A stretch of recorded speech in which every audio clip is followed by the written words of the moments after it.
bagaimana cara saya supaya menjadi manusia yang ikhlas atas kejadian masa lalu yang sangat menghiris hati dan selalu terkenang dan sangat menyiksa hati. Mohon pencerahannya.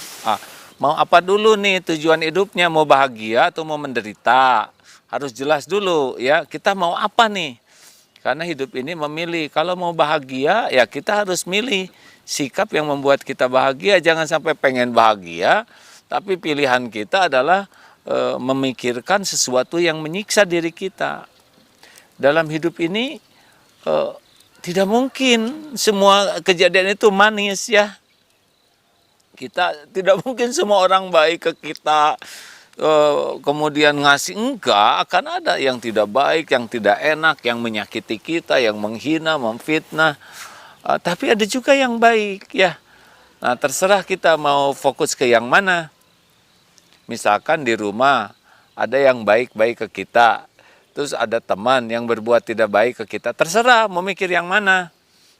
Mau memikirkan hal yang menyakitkan hati kita atau memikirkan hal yang membuat kita bersyukur. Sama nih sekarang COVID ini ya. COVID ini berita kematian ada, berita yang sehat banyak, berita yang sembuh banyak, betul tidak?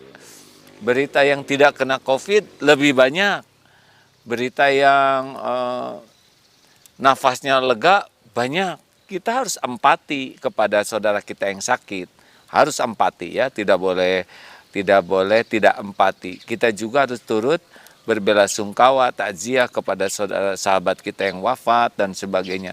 Tetapi kita harus disiplin menjaga pikiran kita. Kalau terus-menerus kita memikirkan yang negatif, meninggal, yang sesek, yang dibawa ke rumah sakit, yang antri di luar.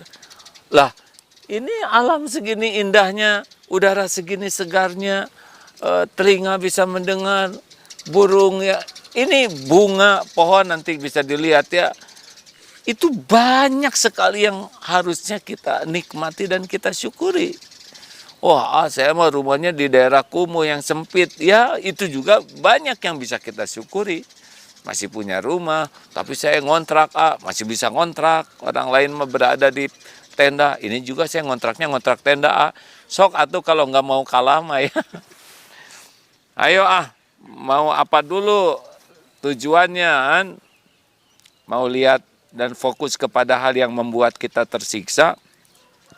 Hal-hal yang pedih itu adalah penggugur dosa ya. Kenapa kita harus menjalani kepedihan? Karena ada dosa yang tidak bisa dihapus kecuali harus lewat pedih.